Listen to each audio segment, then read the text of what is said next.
In 1420, the Chinese Emperor Yongle hosted a banquet in a palace that was, square foot for square foot, 6 times the size of Versailles, and Versailles wouldn't exist for another 240 years. Most people think China's wealth is a modern story, that it was always a developing nation that only recently caught up. That's not just wrong, it's the exact opposite of reality. For most of recorded human history, China wasn't catching up to anyone. Everyone else was catching up to China. The Middle Kingdom held somewhere between 25 and 35% of global GDP for over 1,000 years. Not decades, centuries. So the real question, the one almost nobody asks, isn't how China got rich, it's what killed it. And the answer has almost nothing to do with what your history teacher told you. The wealth no one talks about. Here's a number that should rearrange your understanding of the world. In the year 1000 AD, Song Dynasty China had a per capita income roughly equivalent to the wealthiest parts of Western Europe. But China had a population of around 100 million. England had about 2 million. Do the math. The Song economy wasn't just bigger. It was operating at a scale that made Europe look like a collection of farming villages. Because that's exactly what Europe was. The Song government issued the world's first paper currency, jiaozi, in 1024. This wasn't symbolic. They had enough commercial activity, enough trade volume, enough trust in institutional systems, that paper money made practical sense. Europe wouldn't figure this out for another 600 years. Song China produced roughly 125,000 tons of iron per year by the 11th century. England wouldn't match that output until 1796, during its own industrial revolution. Let that sit for a second. China had an industrial-scale iron economy 7 centuries before Britain fired up its first real blast furnace. They had movable type printing, gunpowder applications, magnetic compasses for navigation, mechanical clocks, canal lock systems, and the most sophisticated civil service examination in the world, a meritocratic system that selected government officials through competitive written tests. While Europe chose its leaders by bloodline and sword, China was choosing them by intellectual performance. And this isn't ancient history by any stretch. The Song dynasty ran from 960 to 1279.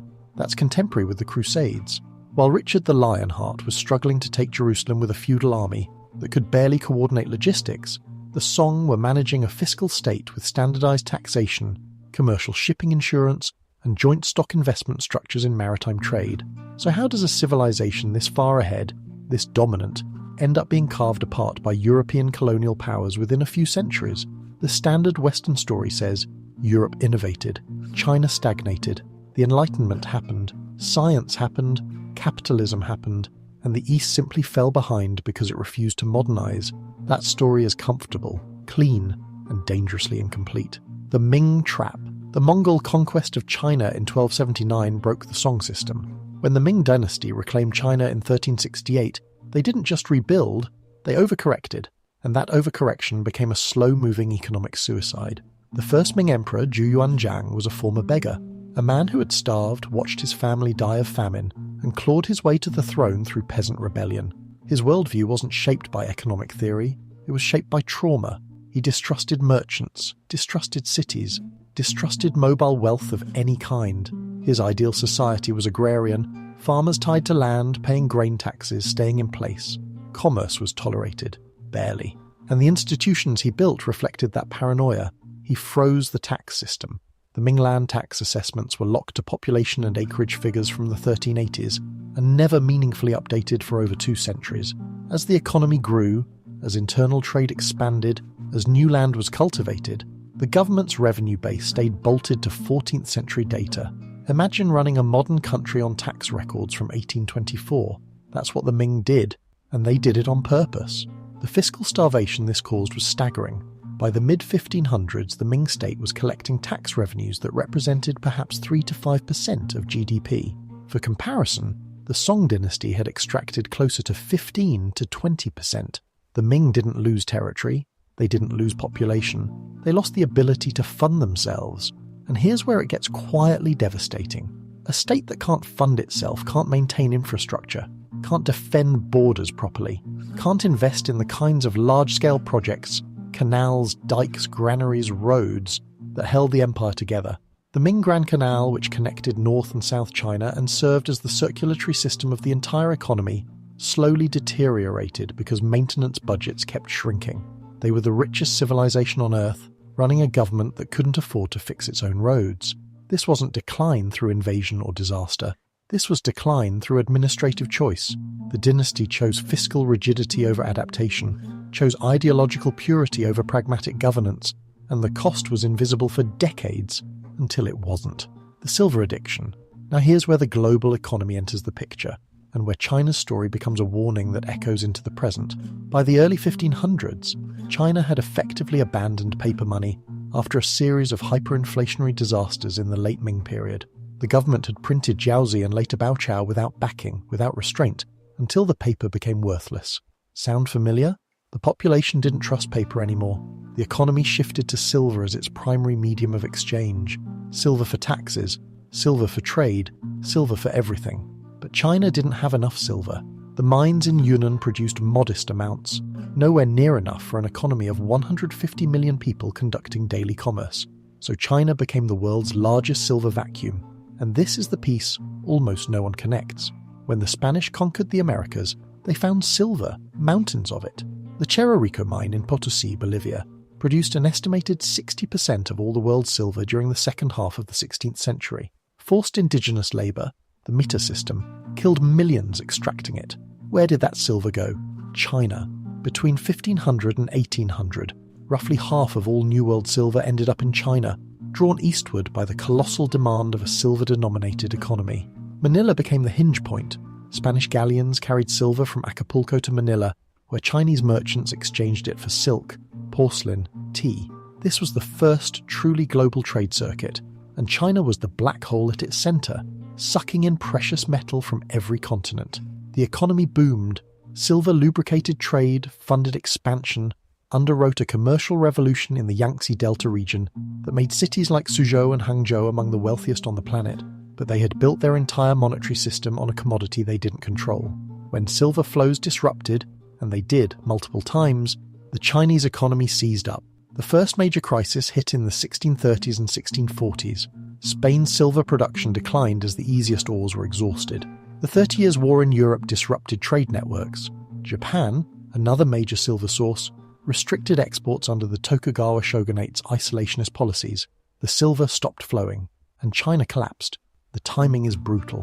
Between 1635 and 1644, the late Ming state faced simultaneous fiscal crisis, famine across northern provinces, a major peasant rebellion led by Li Zicheng, and a Manchu invasion from the north. The dynasty fell in 1644. Economists debate the exact causal weight of the silver shortage versus internal political decay, but the correlation is too tight to ignore. The monetary system froze. Farmers couldn't pay taxes, not because harvests failed, but because there was no silver to convert grain into money. The state couldn't pay soldiers. Soldiers defected or turned bandit. The cycle fed on itself. China experienced a monetary collapse, not from printing too much money, but from running out of money entirely. This is the mirror image of every modern inflation story, and almost nobody teaches it. The Qing illusion. The Manchu Qing dynasty that replaced the Ming in 1644 actually presided over what looked like a recovery. The 18th century under the Kangxi, Yongzheng, and Qianlong emperors is often called the High Qing, a period of territorial expansion, population growth, and relative prosperity. Population exploded. New World crops, corn, sweet potatoes, peanuts, allowed cultivation of marginal land. China's population roughly doubled from 150 million in 1700 to over 300 million by 1800. By some estimates, it was approaching 400 million. This looks like success. It wasn't. The Qing repeated the Ming mistake and added a new dimension of fragility. Tax revenue per capita actually declined as population surged. The Qianlong emperor ran expensive military campaigns in Central Asia that drained reserves. Corruption metastasized through the bureaucracy. The famous Hessian scandal revealed that a single court official had accumulated personal wealth estimated at 800 million to 1.1 billion silver taels, roughly equivalent to the entire Qing treasury's revenue for 15 years. One man stole 15 years of a nation's income, and the system was too broken to notice until he died. But the deeper problem was structural. Mark Elvin called it the high-level equilibrium trap. China's economy was sophisticated enough to be productive, and its population large enough to be cheap, so there was no incentive to develop labour-saving technology. Why build a machine when you could hire 10 men for less? Britain industrialised partly because labour was expensive relative to energy. Coal was cheap, workers were costly, so replacing workers with steam-powered machines made economic sense. In China, the equation was inverted. Workers were abundant and cheap. Coal existed but had no economic pressure to exploit at scale. This wasn't stupidity, it was rational. Every individual decision made sense, but collectively, it was a trap, a perfectly logical path to obsolescence. The real divergence. The standard story says Europe overtook China sometime around 1800.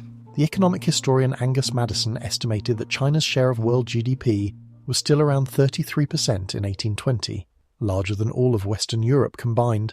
Then it plummeted. By 1870, China's share had fallen to roughly 17%. By 1913, it was under 9%.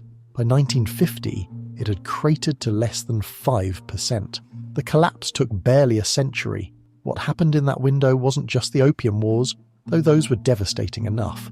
Britain, running a massive trade deficit with China, because Europe wanted tea, silk and porcelain, but China wanted almost nothing from Europe except silver, found a product China couldn't refuse: opium grown in colonial India.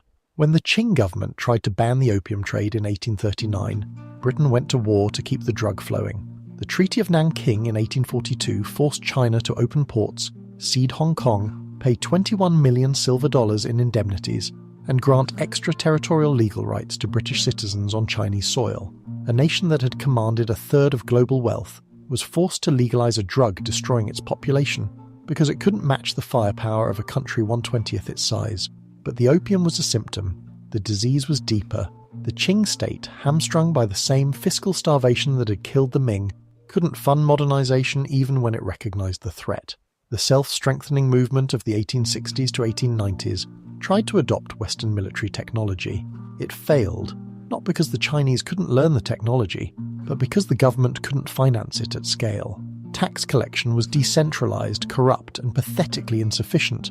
Japan, which faced many of the same pressures, pulled off the Meiji Restoration in 1868 precisely because the new Japanese state's centralized fiscal authority built a modern tax system and directed revenue toward industrialization with ruthless efficiency. Japan's government revenue as a percentage of GDP climbed rapidly. China's stayed flat. Same threat, same century, same region. Opposite fiscal choices, opposite outcomes. Japan became an imperial power. China became its victim. What the ruins teach. There's a pattern buried in China's millennium of dominance and century of collapse that applies directly to personal wealth, and most people never see it. Wealth is not the same thing as resilience.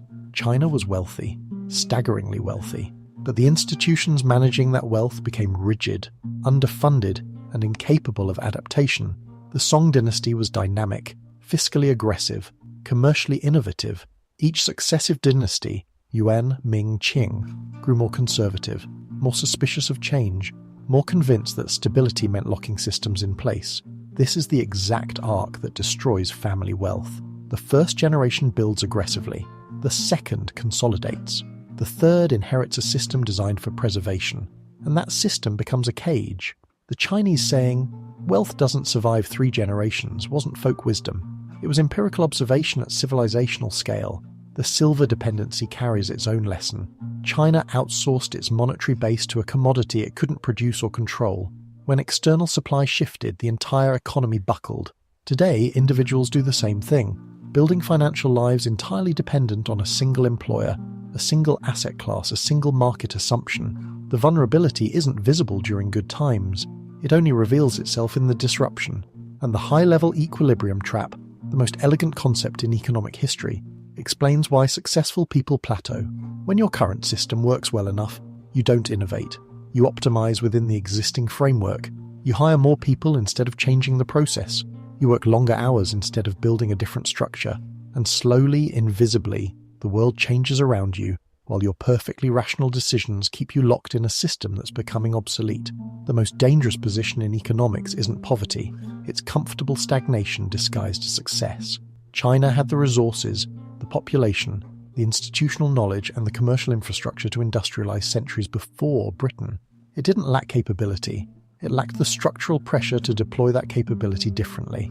By the time the pressure arrived, in the form of British gunships and forced opium, It was too late to adapt fast enough. The Chinese empire didn't collapse because it was weak. It collapsed because it was strong in ways that stopped mattering, and brittle in ways it couldn't see. That's the trap. Strength that becomes static. Wealth that becomes a wall instead of a weapon. Systems designed to preserve what exists instead of building what's next. Every person watching this is running some version of the same equation. You have a system that works, an income structure, a savings pattern, an investment approach, a career trajectory. And the question isn't whether it's working now. The question is whether it can survive a disruption you haven't imagined yet. Because China never imagined the silver would stop. Never imagined a tiny island nation would dictate terms at gunpoint. Never imagined that the same rationality guiding a million small decisions would, in aggregate, build the most sophisticated trap in economic history. The ruins of the richest civilization ever built are still standing. You can visit them, walk through the Forbidden City and feel the scale of what was possible and what was lost. The lesson isn't ancient. It's happening right now to someone who thinks they're too established to fail. If this reshaped how you think about wealth and fragility, subscribe. The next time you look at your own financial structure, ask the question the Ming emperors never asked. What am I not funding that will cost me everything?